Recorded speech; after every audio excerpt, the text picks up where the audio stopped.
Johnny, question real quick. If you had $1 million and you had two options of what to spend it on, you can either send it to a fund based in a foreign third world country that supports hospitals and growing crops and supporting the livelihood. You can donate to them and they need the money.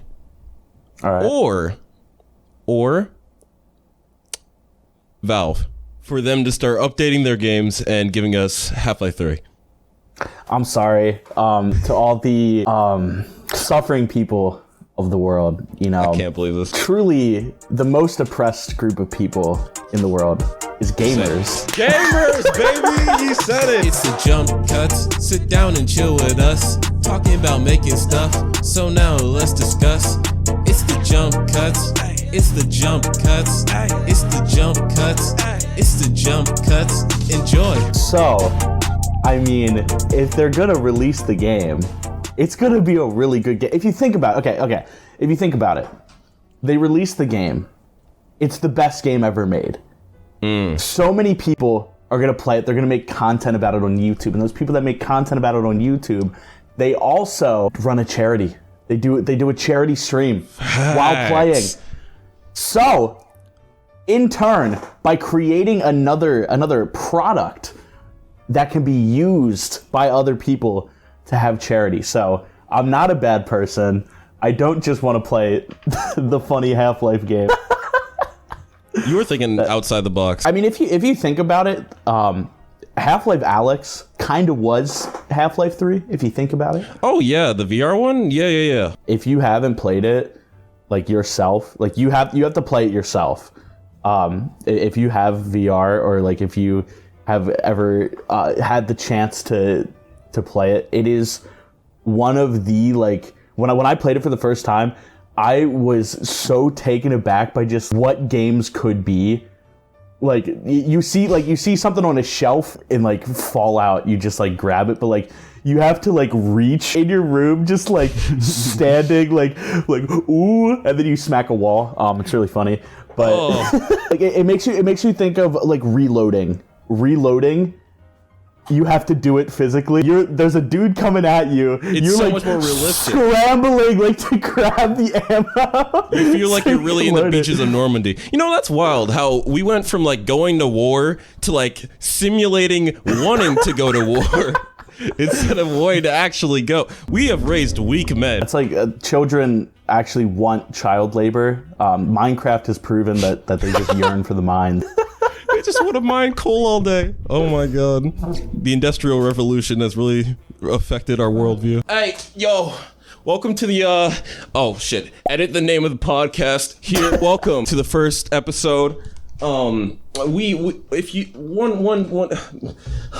sorry, I'm really excited. I got Jonny RaZeR on the call. This is a big moment for me. Hello, it is me, niche internet micro celebrity, Jonny RaZeR. Jonathan RaZeR, the next YouTube sensation. I'm actually gonna call that right now. On Jaw?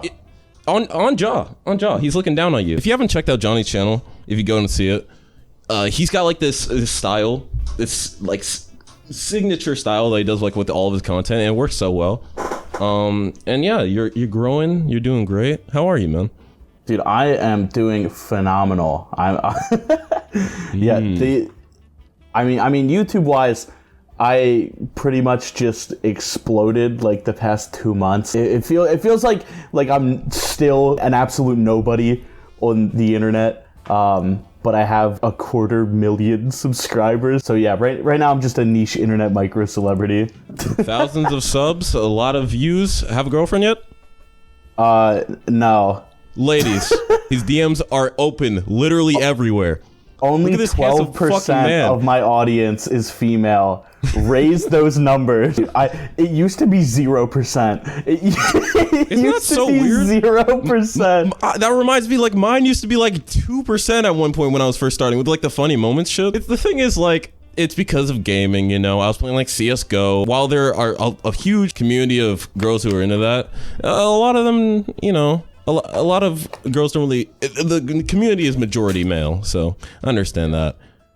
It's so cool to have like a diverse audience. Every like gamer girl that I see, the one game that they are always playing is Animal Crossing. Like, oh yeah, which there's a lot more in Valorant. Like Valorant has a lot. I'll be scrolling on TikTok Valorant and they'll be packed with they'll be e-girls. like, it's like somebody doing like the mature anime mom voice or whatever, strong anime woman voice. I don't know the best way to describe it. And that's what women be gaming. I know girls like that. I've been up at 3 a.m. listening to Ara compilations. I got you. It's yeah.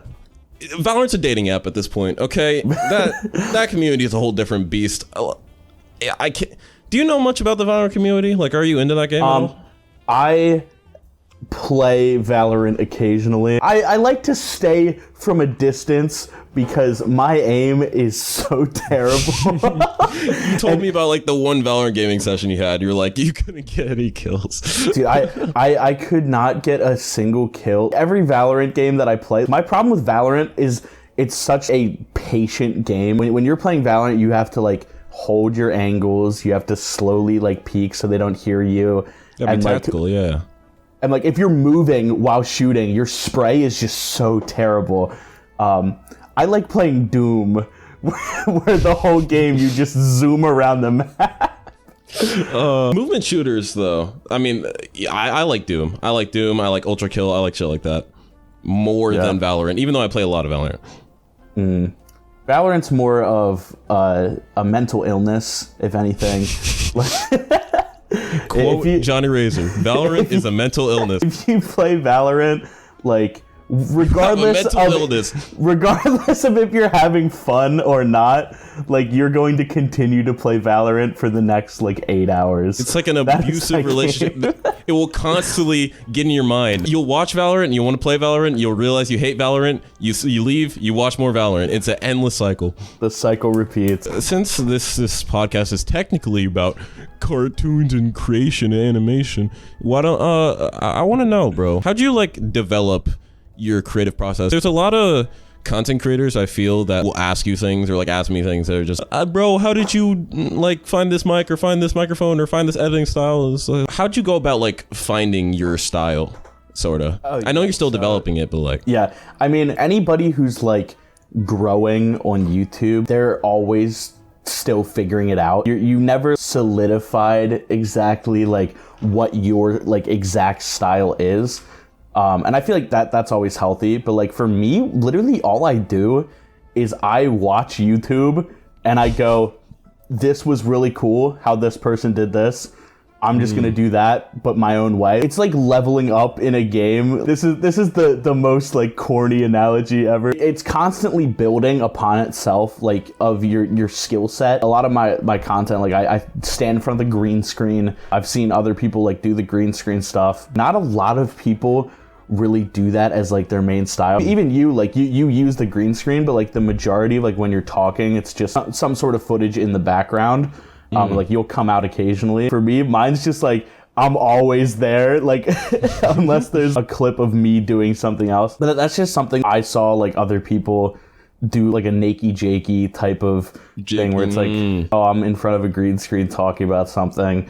And I'm like, that's really cool. Like for a while, I was a PNG tuber. I was a grimy little guy. I decided to do like a face reveal. That's just gonna make the content have more personality. Because that was like something I did. I had this terrible like 8-bit JPEG that I'd move back and forth on the screen to like simulate me talking. You gotta start from somewhere, man. I want to talk about things I think are interesting. I want to like my first like big success, I guess, on YouTube was literally just talking about other YouTubers. The first time I blew up. The first time my videos were doing numbers, it was a video about Scott the Woz. Like Scott the Woz, a perfect YouTuber. Yeah, Scott the Woz, a perfect YouTuber. Yeah, he is. He's a perfect little goblin. We love Scott here. Hey, Scott. I looked at his content. He'll talk about like he will passionately talk about like anything. I don't care what he's talking about. He's having a great time talking about it, and I just love the vibe of it. And then he'll like interject with like different bits or lore, who like have a story, and it's all like super goofy humor, stuff like that. I absolutely love. And then I'd look at like Mr. Beast, how his whole like editing of making everything super fast paced. He has engagement down to a science. I watched a video of him doing an interview. He was just talking about how a lot of YouTubers, he can coach them on how to up the engagement. And it's just like, you put the most exciting part of the video first, and then you put the rest of the video after, and you do subtitles to catch the attention. It's all like a game. He turned YouTube into like this sort of, I don't even know how to describe it. Like he made the formula for success on YouTube. Infinite money glitch. He found the GTA infinite money glitch. Yeah. He found the code. Lucky for him. I mean, he makes banger shit now, and literally everyone's copying him. So I mean, he's doing something right.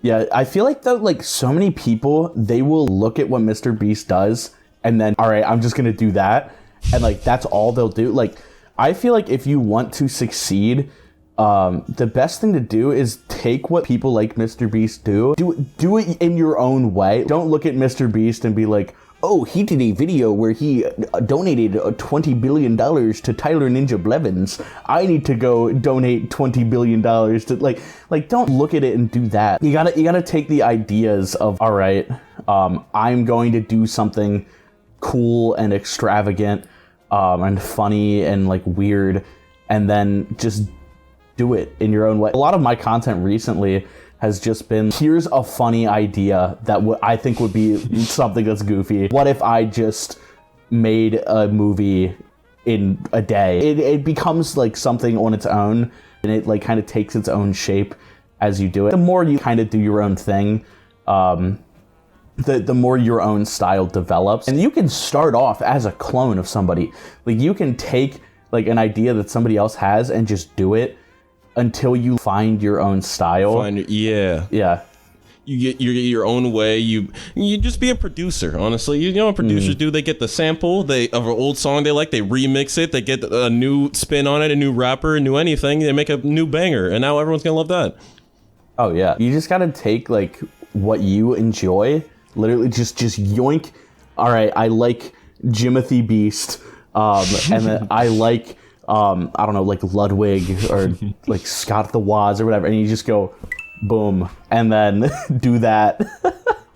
I find the best creators eventually, like you'll see what's it called? You'll see small people, and I've wanted like an opportunity to like say something or talk to someone that like you that's had experience with this as well. When you're small and you're like trying to be better and better, it's such a rocky climb. Like there's so many little bumps and like people that come into your life that will like come and go, and there's things you got to figure out that just hit you randomly. Oh yeah, like the biggest thing with starting off is like just doing something, anything. If you watching right now want to be a YouTuber or a niche internet micro celebrity, or like a musician, literally anything that you want to do right now, just do it. Like nobody's stopping you. Nobody's anything. Yeah. Like, and if it's bad, if it's terrible, nobody's gonna see it, so it doesn't matter. Like, you have nothing to lose. What YouTube is, broadcast yourself, bro. I mean, despite what the company's doing right now, it is a very free platform, and you just do whatever you want. You want to make goddamn music videos, you want to make the rap videos, you want to make analysis videos, you want to make twerk videos. You can do whatever you want, bro. It's all content. Yeah, and if anybody tells you like if you're like scared that like people are gonna be like, oh, you made a video, like you're such a weirdo, like. First of all, I feel like not as many people do that today because like everyone wants to be a YouTuber or a rapper or something. And if they do it, be like, all right, like what are you doing? Like, like it doesn't matter. Like you're actively like trying to do something, and that's all that matters. Like, just finding something you enjoy and something you like that you want to do, and just doing it. That's all YouTube is. Like the people at the top, like the reason Mr. Beast is where he is because like he knew he wanted to do YouTube, and that's all he wanted to do like for his entire life, and he's just been doing YouTube like nonstop. Like that man like wakes up, grind, go to bed, repeat. Like Mr. Beast is the only motherfucker in the world to where the opening of their first ever burger restaurant got 10,000 people to just crowd them all just because. Oh yeah, like that was insane. Just seeing so many people in one place, all for a YouTuber. Like the idea, like you think like even 5 years ago, like nobody's selling out an arena, like nobody's bringing people, like some people, to preface, I made a video about like going and doing whatnot. You should watch it. It's funny so and good. epic and So cool. good. But I went there and like there were people like they'd driven from California, like, or like from like the Midwest, like hours and hours just to get the chance to meet Mr. B. Like Actual it has rock stars. like there was a balcony. So the Mr. Beast burger was on the 3rd floor of this mall, and there was like a big like open like circle kind of like I don't know the term for it, but like there was a big open area with like a railing, like a balcony, and occasionally like every like 30 minutes or whatever, like one of the like Mr. Beast friends would walk out and there was a crowd, like not waiting in line for the burger, like sitting there just hoping they could get the glimpse of Sapnap or Mr. Beast. Like I'm just like, this is so insane. Like this is a YouTuber. This guy was playing block games in his room, and then all of a sudden he has people literally fainting when they see him walk outside. Oh yeah, like it's so goofy to me to think like because at the end of the day, like Mr. Beast is just a guy who likes making videos. Like nothing against it. Like he's not interesting. Like he's even said himself, like he's just a boring person. The only thing he cares about is YouTube, and he just does that. Like that's his whole thing. And now he's like an actual celebrity. Like Loki, he took it to a whole new level. And it's, I mean, I love to see it. I think he's a really smart guy. And I think it's so funny. To like, how do you feel personally about, does it feel weird? Because like in your video, if y'all didn't watch it, Jonny gets recognized. He actually gets recognized by people like at the event. And I wanted to know, doesn't it feel weird as shit? Like, I only have like one story about this, where like you're just sitting in your room making fun videos because like that's what you want to do, and all of a sudden you go out and then someone talks to you about it, and then oh my god, it's real. What I'm doing is like a thing actually, like in the world. How do you did that feel weird to you when that happened? So it's kind of like, it definitely was really surreal. It was a very surreal moment, but it's something that I've been like planning for like ever since my stuff started doing really well. I was like, all right, so this video got 10 million views, all right? And if you think there are 300 million people in the US, so there is like, I don't know, brain blast. Like 5% of people in the US would have seen this video. So if I go to Walmart and there are 50 people, one of them has seen it statistically. One of them statistically has watched a Jonny RaZeR video in their lifetime at one point. So like I'd just go out like living my normal life, and I'd be thinking like, oh, is it gonna happen today? Is it gonna happen today? Like I was just thinking about, not as like an ego thing, like I want to make it clear, like I don't like seek for validation. I just think it's so funny that like somebody would be like a fan at Walmart. Like that's just kind of like the idea for me, just the mundane, like, oh, you're a celebrity, and I'm like, nah, I'm just a dude at Walmart. Yeah, I mean, and you said it, like, you don't do it for validation. I'm gonna be straight up. I kind of like that public validation, bro. Like the idea of someone coming up to you, or like being online and acknowledging your existence, like, hey, bro, you're doing good out there. It just reminds me, like, oh, I'm a human, that I'm winning. It makes you feel so much cooler than you are. Like, Like, I'm just a dude. I go outside like once a day. We are the textbook definition of like fucking nerds, and like everyone, a bunch of people can like relate to that if they've ever tried to make videos, like play games, or like when you're winning or you're doing good, you feel like the shit. Nothing could touch you, and your confidence through the roof. But then you go outside, and like I've thought about this for a while. Like you can have a huge ego online, but the second you go outside, it doesn't really matter in the real world. I mean, no one's gonna talk you up for having 100K subs in the Bronx. Like no one, they're living a different life, you know. It's a whole new world. Like the meme of like, they don't know I like whatever. They don't know I have a 0.5 KD in Valorant. Like they don't know I hit plat last fucking night. Actually, they don't know I'm Apex Predator. Like, and it's like with my getting recognized in public story, it was barely anything because it was technically like outside of the school. So I'm gonna count it as in public, even though people in school found out about my videos. I can get into that later. That was awkward as fucking hell. When I was walking out, right, I was going home with my girlfriend at the time, and kids I didn't know like walk up to me. They're like, "Oh shit!" Blah, blah, blah, blah. I was like, "Oh," we were like meeting them up, and they're like, "I watch your videos." And at the time, right, and I feel like every creator of anything goes through this, where it's just like you figure out someone has looked at something you made. And you get this immediate feeling of, fuck. Yeah. It's just, you my parents watch my videos. Oh, dude, my whole family. Oh, my God. It hurts so much. Like, I'll get a text from my mom that's like, just saw your Mr. Beast video. It was really good. I'm like, don't watch it. Please, just don't watch the content. Just don't watch. Just know that I'm doing fine. Like, it's such a weird balance, especially with parents, because it's like, my goal in life is to be a YouTuber. Like, that's what I want to do, like, at the end of the day, because it's what I think is fun.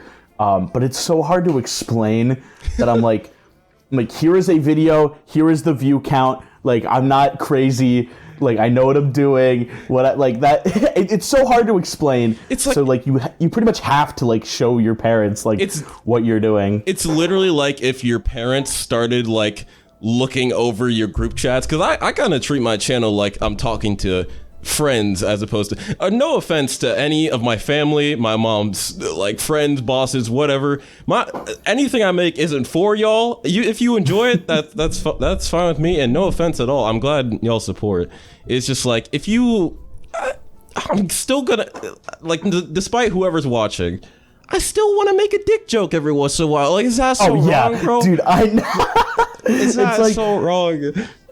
It's like I feel so weird because like especially like with parents, like you want to like not be like swearing, not be doing anything. Like it feels so constricting when you have like when you know that like somebody else is watching it, and it's like. That's why I literally like tell my parents, like, don't watch my stuff. Just don't watch it. Don't send it to your friends. Especially don't send it to your friends. Yeah. Because you know how people watch videos. I've watched someone watch my videos. They're like, hey, bro, you want me to react to your stuff? I'm like, okay. And they sit there, dead ass face, just. I'll be telling jokes, like, I'll be laughing in the video, and they'll just be stone cold fucking. Dude, that is. Like, I'll have, like, some of my friends watch over my videos, like, make sure they're good, and I'll be like... Just waiting for laughter. Like... and, like, when they don't laugh at the joke, I'm like, I'm washed. I'm terrible. I'm off. I should retire. It's because like that's how everyone watches videos. I mean, there's so many YouTubers I enjoy that like tell a shitload of jokes, but I'm not laughing. I'm kind of just entertained, you know. I'm kind of just like, this is a thing. You got like the nose exhale from time to time, like the forceful exhale. Like that's yeah, or like the nod, like okay. Mm-hmm. I mean, and like I'll get told by people online like, yo, your video made me die laughing, or like blah blah blah. It's just like, as someone that, you know, when you edit your videos, you watch them over like 1 billion times over, so you cannot even imagine a semblance of anyone watching that and like laughing at anything you said, because everything you said in that video you've heard a million times, so it's not funny anymore. That's the weirdest thing, because like for me especially, like I'm sure you probably do something similar. Like I write a script for like the entire video. Like everything that I'm going to say is pre-planned before I even say it, and then I edit it all together after the fact. So like by the time I have a video done, I'm like, this is amusing. Like this whole video is good, but like there's nothing in it that I'm like, like I'm never like having that kind of moment watching my own stuff. So like when I'll see those same comments of like, dude, this is the funniest thing I've ever heard in my entire life, and I'm just like talking about like a movie where a fat guy can run really fast. Like, quick question. How long do your recording sessions usually last? I do everything like just speed run. So like for like a 20-minute video, it's usually like a 30-minute recording. That like makes a lot of sense. I'll zoom through it because most of my editing is just like cutting out like the dead space between like even like the exhales that I'll breathe out. Oh yeah, but because you gotta keep up that quick pace. You don't want to hear the. Oh yeah, the like that just like destroys like the video pacing. They do that in music and too. Like, oh yeah, every time that I like, it's so hard like doing video editing so much, like doing in college when a professor like records a video like a lecture, it is so boring because like there's all the dead space still there, and I'm like, this is not up to my standard of content. Like, I'm the connoisseur, and I gotta say, this is pretty amateur, honestly. But yeah, like I feel like the main thing like with my whole process, like when I'm making stuff, I just go a lot of the times that I record a video, it is when I am very sleep deprived, because like this is something that is definitely very wrong with me, but it's helpful. Sometimes I'll just like have an idea and I'll be like, you know what, tonight we're not sleeping. And then I'll be like drinking as much caffeine as I possibly can. I'm like writing the idea down. I'll be like zooming through like all these different ideas, and then like my parents would get up for work and I'd be like, I haven't slept. Once you leave, I'm going to record. And then I'll record and I'll be like, yo, this video is gonna be so fun and epic, and like I'll be like a million miles an hour just going and zooming. My inner monologue does not exist. It is all outward. Like every thought that I think is just coming straight out my mouth. Yeah, and that's usually when I record. Dude, I wish, man. I don't know whether to be ashamed or like how to feel about this, but like low key, my recording sessions for sometimes 10-minute videos will go on for like 2 hours because I just don't like writing scripts. And to be honest, what I do a lot of people do the bullet point system, which is what I do, which is like you do a list of things you want to hit, and then you just bounce your way through that by just saying shit, or like whatever you remember, whatever you can say, whatever you think is funny, and you just go. I find it a lot easier like when you need to come up with a joke than like writing down one, because I never know if after I write down a joke, is that joke still funny, like as of when I wrote it, as opposed to just spitting it out. My problem is like I will have the ideas for a video, and like they'll be like locked in my brain, and I'll be like, I'm gonna talk about this, I'm gonna talk about this, I'm gonna say this, I'm gonna say this, and it's gonna be super good. Like I'll be like driving home from somewhere, and I'll be in the car like alone, just like saying a video to nobody, and then the second I turn on the camera, I'm just like stumbling through every word, like I'm just a mess, and like by the end of it I don't like say all the things I wanted to say, so I'm like, just write the whole thing down, we're fine. Well, But I mean, nothing's better than the aha moment before. Like, I have that a lot where you watch a video, you're gonna make a video on it, and you think of a joke for like a section. You're like, I'm gonna say that shit in the recording. I'm not gonna mess it up. That's gotta be like the best feeling in the world when you have like that spark in your brain. One of the best things about writing out a video that I've found is just like, I'll write everything out and I'll have jokes, and then like as I'm going, I'll be like, wait, this would be funny. And then I add something in. Like I still like stick to the script pretty much, but like if I think of something, I'm adding it in. Like that's just kind of my process. My editing's really like your editing, and I can definitely relate to it in the fact that it's very impromptu. I can tell like you hear something, you're watching through it and you hear something, and you're like, yo, wait, wouldn't it be funny if, and then just One Piece meme or something. And then it's just like sometimes like some of the stuff I do, I'm just like, all right, what funny GIF can I put in the background of this? Like, this kind of sounds like a Breaking Bad reference. Let's throw Walter falling. Like, I'll just kind of find something that's like vaguely similar, and then just go on Google Images and look up like Fortnite Goku GIF, and then throw it in that bitch. Just shove it right in. And if I really can't think of anything, I would just find Fortnite backgrounds and stand in front of me, because that is one of the things. Like, people will comment, be like, why are you in Fortnite? And I'll be like, cause funny. Jonny RaZeR in Fortnite, new skin. Yeah, They actually leaked it. I'm in Fortnite now. For real? Imagine. That would be so funny. I was about to be like, how'd you get in, bro? You fucking went to Epic Games and you bribed them with their lives. Put me in Fortnite now. Like, hey, Mr. Epic. Mr. Games. Goku is in Fortnite. Oh yeah, can I, Mr. Games? Can I call you Epic? Goku is in Fortnite, and like, everybody knows like Goku's like the biggest like anime character. But you know who's bigger than Goku? What starts with a J and rhymes with Bonnie Baser, brother? Look at me. Look at my fucking sunglasses. You know Peely, like the best character? Boom. All over the shirt. Wait, can you like switch to the professional glasses and do like reason with the guy to put you in Fortnite?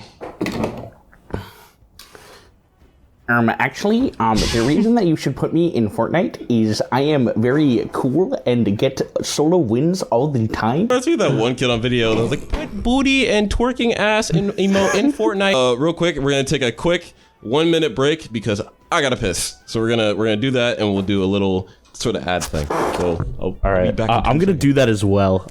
That's great timing. Now that both of your dads are leaving, you are now fatherless, and it's because of that I have a question for you. Have you heard of Discord? The RT60 Discord server. If you join and you're chill, people will accept you and you'll be cool. You'll join the community if you could be passionate about anything you want, and we'll have games, we'll have great little movie nights, we'll have a great time all around. Make friends, do the damn thing. I'm just reminding you that it exists. Back to the pod. I'm back. Sorry that took a bit. Oh shit. That was intense. What was it a battle in there? It was terrifying, bro. There's a demon and shit. I don't even know. Why do they call it the restroom? I'm fighting for my life in here. Johnny, bro, I talk about fucking a lot of cartoons on my channel, and I haven't asked you one cartoon question, bro. What's your favorite childhood cartoon? Childhood SpongeBob. It's gotta be SpongeBob. SpongeBob. You basic bitch. No, I'm kidding. I wasn't allowed to watch all the really based shows, because how it worked was, when a new show would come out, depending on which parent was in the room when that show came out, that's what would determine whether or not like it was a good or a bad show. If my dad was in the room, he usually thought whatever it was funny, so he'd be like, "Oh, this is fine." But if it was my mom, she'd be like, "What's this heresy?" No. Pokemon? These evil creatures. Really? No. Yeah, I wasn't allowed to watch Pokemon. I wasn't allowed to watch Adventure Time, regular show. Gumball. I wasn't allowed to watch Gumball. That's child until abuse. I watched it like once I like got access to Hulu. I was like, in secret I shall. But Yeah, like SpongeBob was like the one that like just slipped through the cracks somehow. That I was like allowed to watch. Then like there was like Tom and Jerry and like Scooby Doo and like that sort of stuff. But it's funny because like some of the Scooby Doo things were like actually like really messed up. If you look at like old Scooby Doo episodes, you'll find like actual terrifying stuff, bro. It's like a real horror.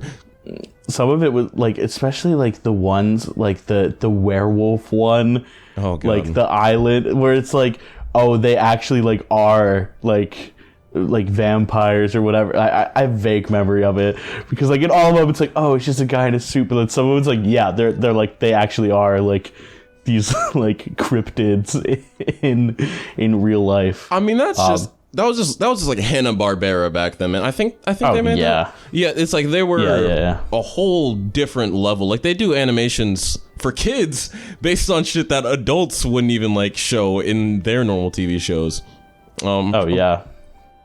It's crazy to look back at those old movies and shit. SpongeBob though, that was my bread and butter.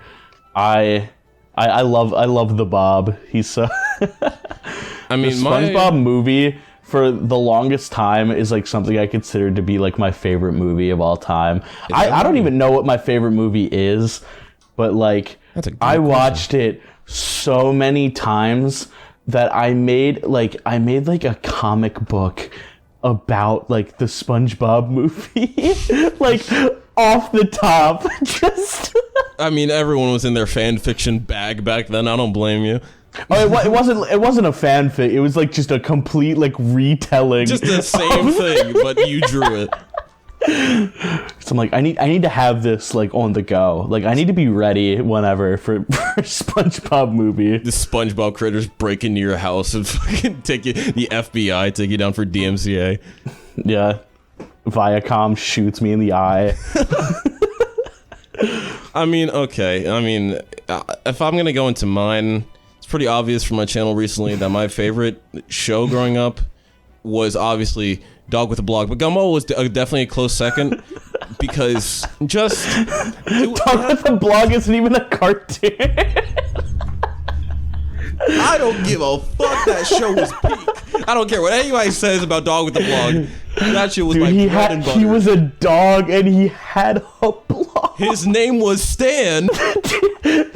To be fair, like they definitely were like words-that-rhyme.com, like dog and blog. Dog with log? Dog with cog? Blog. He's just like us human. I mean, fucking, you can't lie. Disney Channel sitcoms went so hard back then. I mean, come on now. Anything Disney Channel made was either the best thing you've ever seen or the worst. Got bangers in abundance. You know, they got the Jesse, the Austin and Ally, the Hannah Montana, all that shit. The best era. It could not get better than that. And then they had the show with Jake Paul. Oh my god, bro! Did anyone even fucking watch Bizaardvark? What is that show? I heard the name and I'm like, I'm good. What the fuck is Bizaardvark, bro? Which that's what I was more of a Nickelodeon kid, like with a little Cartoon Network on the side. Give me like that mug is so fucking hard. Why did I not see that earlier? I during the break, I secretly poured my water bottle into it. That is so fucking sick. I love that actually. And it's so impractical, like because it's like got a circular, but it's like you can't like go from the corner. It's anyway. It's just like I don't know. Like you mentioned, Nickelodeon and going into those shows, but. I was more of a Cartoon Network kid, I'm pretty sure. Like, I don't remember much from like, Nickelodeon besides SpongeBob, and that's really it. I mean, I pretty much just watched, like, SpongeBob, Jimmy Neutron on Nickelodeon. Good show. And then, like, would watch, like, Scooby-Doo and, like, Tom and Jerry and, like, Looney Tunes on Cartoon Network. Because that's like what would play, like, during... like the time that children are at home. On Nickelodeon, it was like SpongeBob just all the time. Like, that's all that's ever on. Oh yeah, if you look up like there's this famous image of like Nickelodeon's block. It might still be it for like their broadcasting, and it's all SpongeBob. It's just all SpongeBob the whole time. That's how you and you'll kill get like a fucking show, man. You'll get like, oh, I also watched PBS Kids.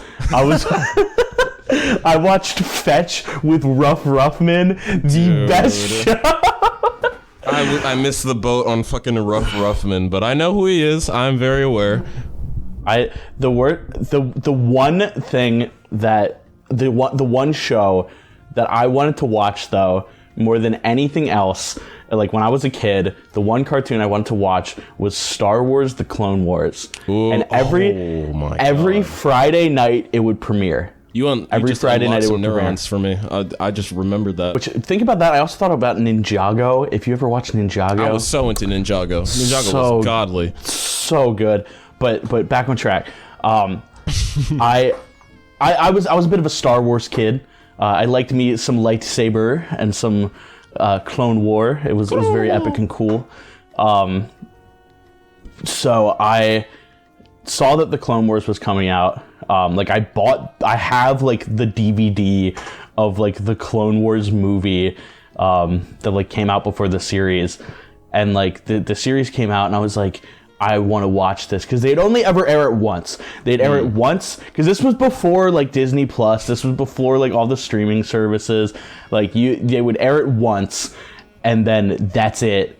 And like it was a story. Like it was a story that built upon itself.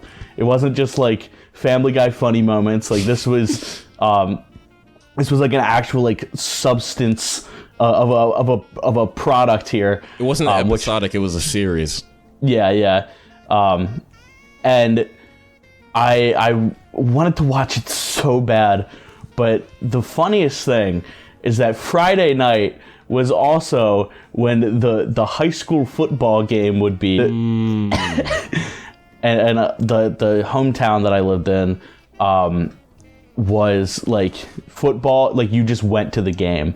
Like that's just what you did. Like every Friday. So I'd be sitting at this football game, wanting nothing more than to go home and watch Star Wars. Dad, can I go home and watch some epic Star Wars? Son. I'd be like, they're beating them like 40-0 right now, because like our teams were always really good. So they'd be like, we're just destroying them. Like they're not like we know how it's gonna end. Like, can I go home to watch Star Wars? I was never allowed to. If I had the choice for you to grow up into a Star Wars debate lord on Twitter versus a football legend, I'm picking the legend. Just forcing you into a hobby.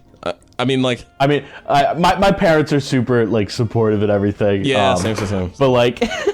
But I was pretty young too. But it's just like I wanted so much to just like watch Star Wars, but I never could. Was there a route like?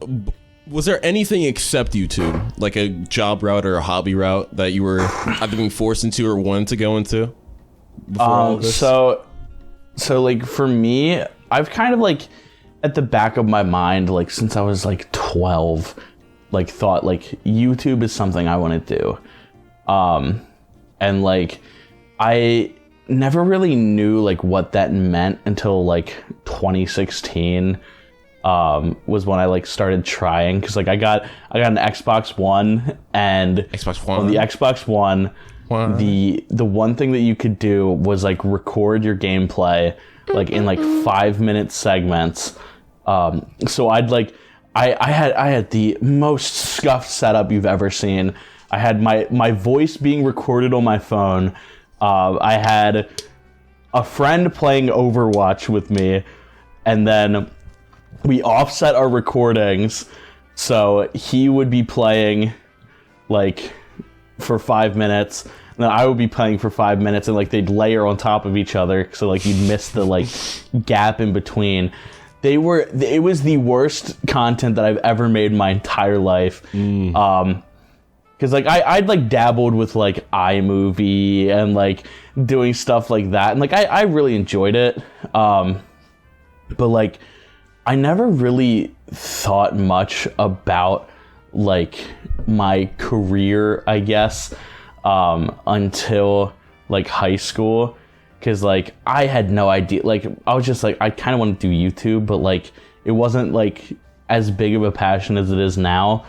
So like I thought a lot about like what I wanted to do, and like when you take like the PSAT, they give you like a list of like possible majors, and one of them was like game design, and I'm like, gaming? I like gaming. I could make video game for a job. That's how they fucking get you, bro. That's how they get you. It's like you can with Mario posters and video game shit. It's like you can do this. And you go in 40 hours of programming. I started my major in college as game design.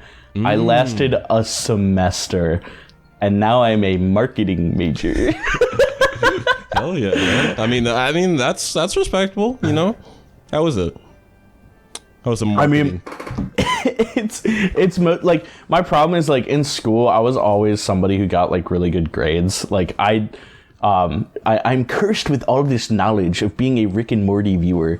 Like I never really had to like try in anything. Like I just get A's because like school just kind of came naturally to me. Okay, flex down. Gotcha. Yeah, I'm sorry. I'm just so smart and big brained. I see. Talking to a D+ student. Okay.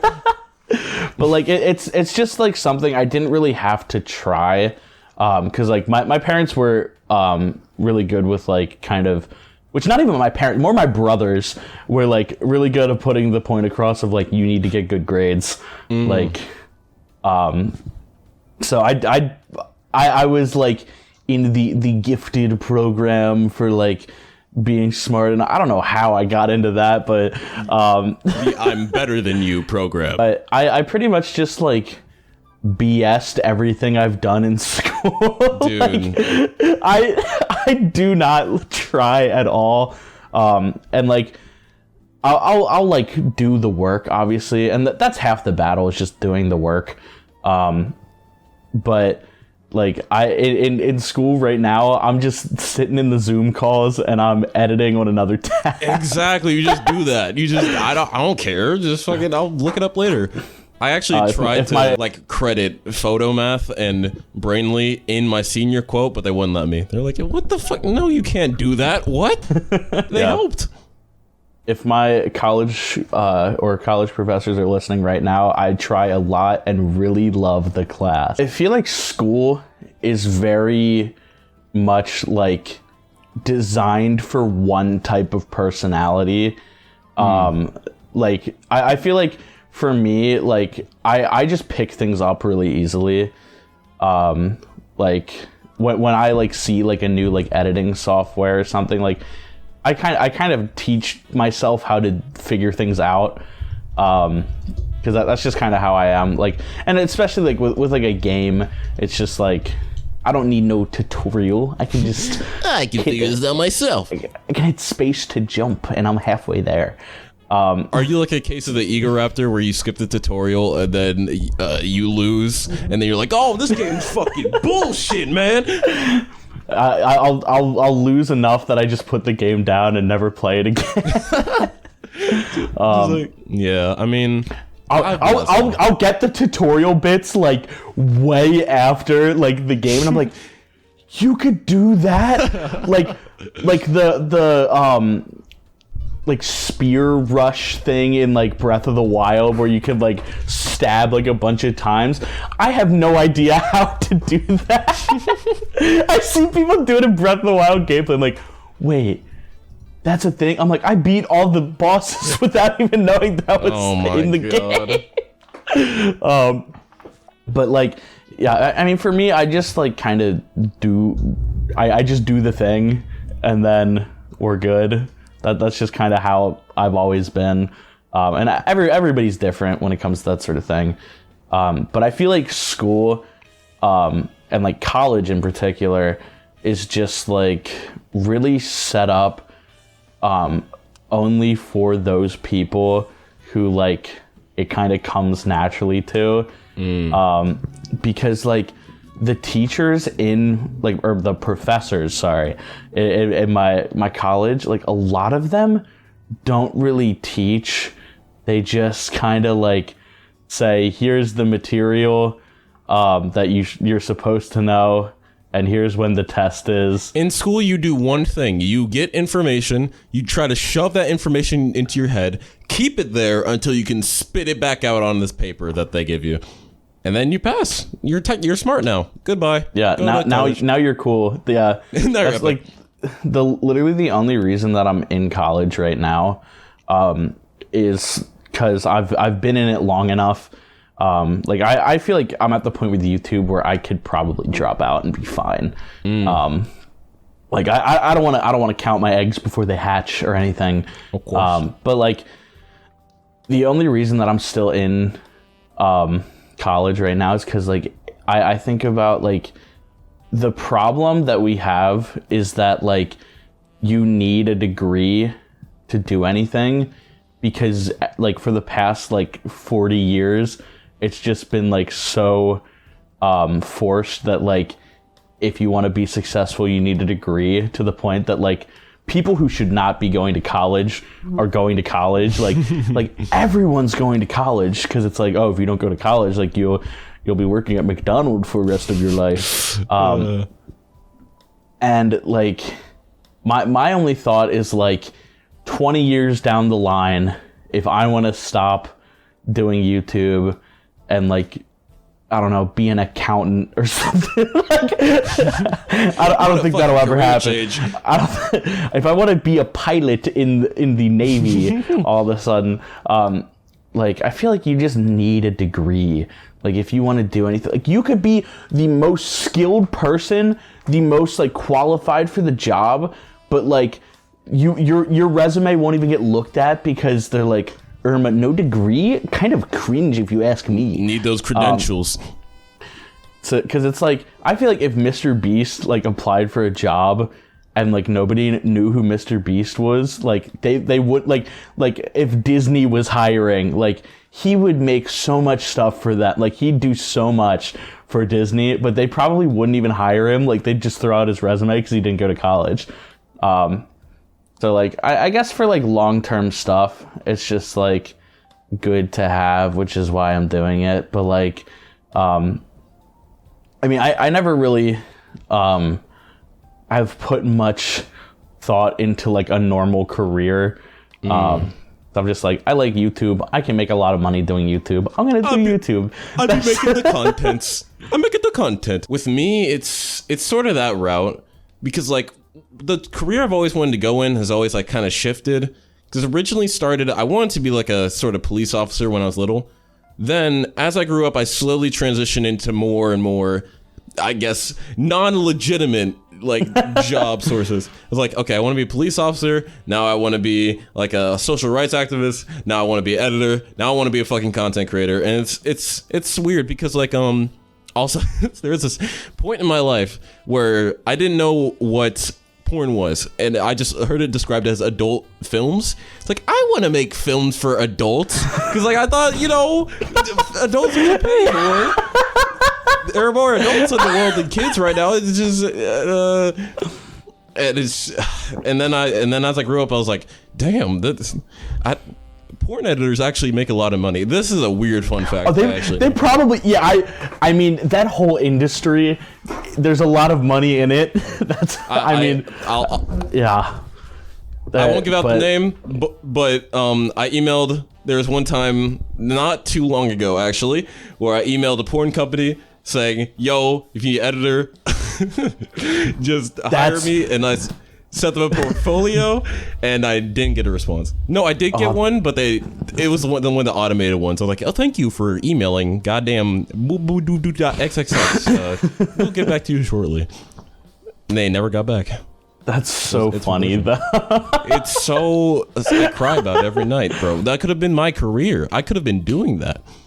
RT, what do you do for a living? Oh, man. Yeah, I make sure I switch the camera like right when it's getting good, so it's the guy's face and it makes everyone mad. If if I had a full editing power over that shit, I would be messing around. I'd edit like one of the casting couches, like a Fitz video with like subtitles and funny moments and shit. That would be so funny. I'm surprised no one's fucking done that yet. But like, what's it called? No. Funny moments compilation. Funny porn moments. I've gotten, ever since I was little, I have a bunch of 3DS videos of me like pretending to record. They're never going up on YouTube. I'll probably make a video like reacting to them, but ever since I was little and I discovered Minecraft YouTubers like Sunday at the time was cool, Sky at the time, that whole crew, that whole area, I was so into it. And I just decided like, I want to do that. These guys make me feel good. I want to make other people feel good. And then like originally starting doing it, I had this like mantra in my head to make sure that I never give up, despite however my content's looking or doing.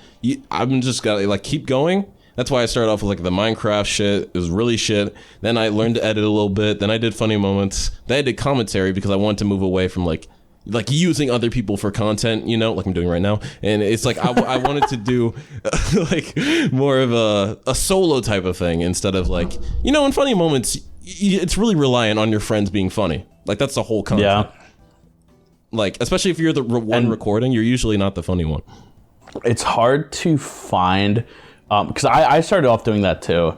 The hardest part about it is a lot of the times your friends just want to play the game. Oh, like yeah. They just want to have fun playing the game. They don't want to be making content. And like that was the hardest thing for me. 'Cause like I wanted to make a video and I wanted my friends to be in it and they wanted to be in it too. Ooh. But like I had to like just not like have them in the video. Like I streamed on Twitch like a long time ago. And I'd like do like Call of Duty, like search and destroy funny moment. 'Cause like the voice chat and search and destroy is another level of toxicity. It is so funny. You hear some words that start with a funny letter a lot of the time. Like that was one of the things that I really liked doing. It's like just that kind of troll, like funny moments kind of content. I mean, hell yeah, man. Were they funny? Were they funny moments? I had some funny moments, but I did them like after my friends were not in the call. Because I went in just like the team chat in Modern Warfare 2019, and I would just be like goofing around. There's a video on my old channel. I forget if it's public or not. It might be. I don't know. Where I like did like role play of McDonald's 2, like with the people in the lobby. That reminds me of like surf lobby bullshit. Like that was, I had the exact same experience, but on CS:GO. Yeah, like because for a long time, like that's kind of like what I like thought like content was. Like that was like all I thought you could do, is just like play a game and be funny. I'm like I'm decently funny. Like I'd say I'm a little bit of a chuckler over here. A little bit of goof. A little bit. Little goofy, little whimsical little guy. I get silly sometimes. But like I never really thought beyond that kind of like Fortnite funny moments sort of like content. Yeah. Until like I really started taking things seriously, and like I started doing like video essay commentary-esque stuff. And like over time I've like kind of figured out like what I want to do with videos. 'Cause now I'm just like, whatever's funny, I'll do. I'll go to Mr. Beast Burger. Just why not? Just have some fun. Go there. You said you Twitch streamed a long time ago? Yeah, I used to be on Twitch. Yeah. You ever think about going back? I mean, I have done a few streams on YouTube. Oh my god. 'Cause I don't know about Twitch. I think the chat is so much better on Twitch. Like the delay on YouTube is just abysmal. Johnny, bro, help me. Do I switch over to YouTube or nah when it comes to streaming? I'm stuck in the middle. I feel like, I mean, with everything that's happening on Twitch right now, it's falling apart. I think streaming in general is really cool. And it's something I want to do more of in the future. I mean, the way you do it is cool. I mean, one thing I noticed about you is like you're so good at transferring your content from one platform to another. Because like your videos and TikTok and Twitch, they all go hand in hand. Like looking at all of them except the Twitch one, like your TikToks, they bang. The shorts, they bang. Because they're just like quick little things in front of a green screen about whatever you find funny, which is what your videos are. You just do that. Like, oh, movie combination, game combination, or just like, it's cool. It's cool to listen to, you know? My whole like kind of take on the like I guess different sectors of content that I have is that like I feel like there's a different vibe for all of them, but it's all stuff that I'm still passionate about. And at the end of the day, that's really all people care about. Cause like the video will be good, like if you're not passionate about it or whatever, but like the energy of just like somebody who likes what they're doing, you can tell. And like, even if the video is like kind of boring, if the person that's like talking about whatever is having a really fun time, like you're still gonna enjoy it. You might be like, this maybe isn't for me, but like I get the appeal or whatever. So like when I look at like my my stuff that I do, I'll take like ideas that I have that I'm like, this could be something really big. Like the cursed cooking one, where I'm like, or the movie one. The movie one's probably better example for this. I'll be like, I want to make a movie in a day, and then I'll document the whole experience, and then I'll have the movie at the end for people to watch, and it's like this really cool thing. And like a short will never be able to capture like that whole process. Like it just you just can't fit it into that time frame. I did my best. I tried. All my main videos, I make like a short to accompany them. It's kind of like a trailer. That's good. That's good. Like which, the one thing I always do, like it should be something that like should be able to exist on its own, regardless of if there's a bigger video. But also be something where it's like you're wanting more after you watch it. That's pro tip. Yeah. Yeah, it's like it's a good way to figure out how to do it, because like I'm gonna be honest, I kind of completely abandoned TikTok. Like I want to come back to it. I have a dead account. You probably find it. It's just RT60, but it's like it was about. I tried my issue was I tried to dive into a niche that I saw was popular, but I knew nothing about, and that was anime. And anime communities are notoriously like, you better know your shit if you're gonna come in trying to tell people the best character, or like these more powerful than this guy, you know. And I would make like try to make like these creative videos of me like telling a story where like they choose the adventure, or like talking about an anime that just came out, and it would get views. It blew up some of my content. I did this popular series called Anime or Hentai, where I would read a title, not a title, but like a description, and then the viewer has to guess whether it's an anime or hentai, and then reveal it. That's actually really based. Yeah. And I'm done with that account, because honestly, I was just being someone I wasn't. I was talking about something that I really wasn't very knowledgeable about, and I want to bring it back, but the translating content into the TikTok version is a difficult thing to think about. I need to think about that more, and how to like actually successfully do that, bring that account back. The biggest mistake that people make is they'll like have a video, they'll be like, oh, this is like a really good video, like that's on like my long form channel, and I want people to see it, because shorts is like the best way to get people to see stuff. So what they'll do is they'll just take a clip from that video and like add, if you want to watch the full video, go to my YouTube channel. And like those videos never do well. Like they never get like any views at all. Like, or if they do, it's like so much less than it could be, because like people on TikTok don't want to go to YouTube. Yeah, they like, want to stay. They're on TikTok. You don't want to see a clip from a YouTube video. Like you want to see the video. That's why shorts are so good.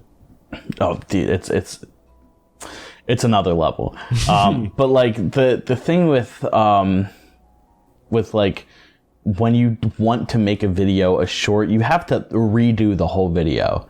Like that's what I do. Like every time that I make a short about like one of my videos, is I will completely like recontextualize the whole video to like make more sense on its own as a short.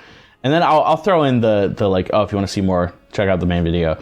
But more is like a to be aware of it rather than a you have to watch this. Tune in next time on Dragon Ball Z to find out more. Like it's kind of that sort of vibe. There's like something in the algorithm that like suppresses those videos. It's like we don't want our viewers leaving TikTok, bro. You better advertise smarter. Yeah, but there have been a lot of people that have like used TikTok to blow up. It's hard though. You need to be big for like it to translate. It's hard to have it translate. That's why I'm so glad YouTube Shorts is a thing, because like every time I have a video that's like related to something I've talked about on the main channel, I just put a pinned comment in it and just go like, go watch the funny. Like if I do a video talking about AI, it's like, oh, I made a video about AI. Go watch that. Like stuff like that. It's really helpful for. I don't see anybody, bro. That's so smart. What the fuck? You wonder why I call you YouTube sensation. These are insider secrets. Trader secrets. Don't release this to the main cut. Make sure you buy Jonny's creator course for $50 a second every time you watch a video. You have to actually like give the rights to your soul over to me first. I need to have corporate ownership of your afterlife. All right. Well, you know what, man? It's just I'm down to keep going, but it's like I have 2 hours of podcast to edit, so I think you know what?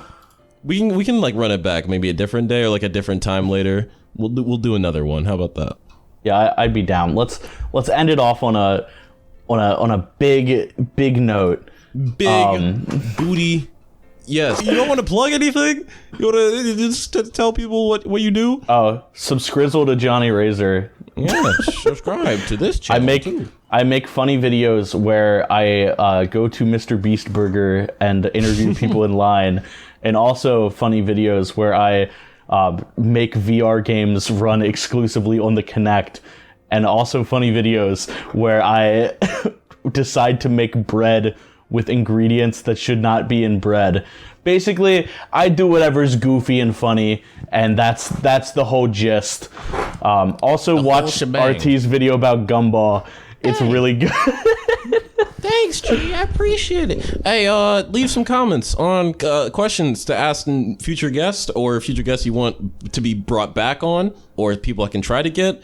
Yeah, and thank you all for listening or watching. Everybody ask right now. He needs to get Ninja Blevins, Tyler Ninja Blevins. He knows him personally. They're best friends. He's hiding that from you. Ask for Ninja Blevins. Guys, listen. This is going to be a combined group effort. If we all contact a Ninja, eventually he'll fold. There's like at least 100 people watching this. If we all contact Ninja, we can get him to respond. On January 7th, 2023 at 4 p.m. PST, you're going to go into twitter.com. The day of reckoning. At Tyler Ninja Blevin. Join RT's podcast. Can't fucking stop all of us. All of you are legends for watching. I appreciate it. Like this ending is going to be the greatest ending that you've ever seen in your entire life.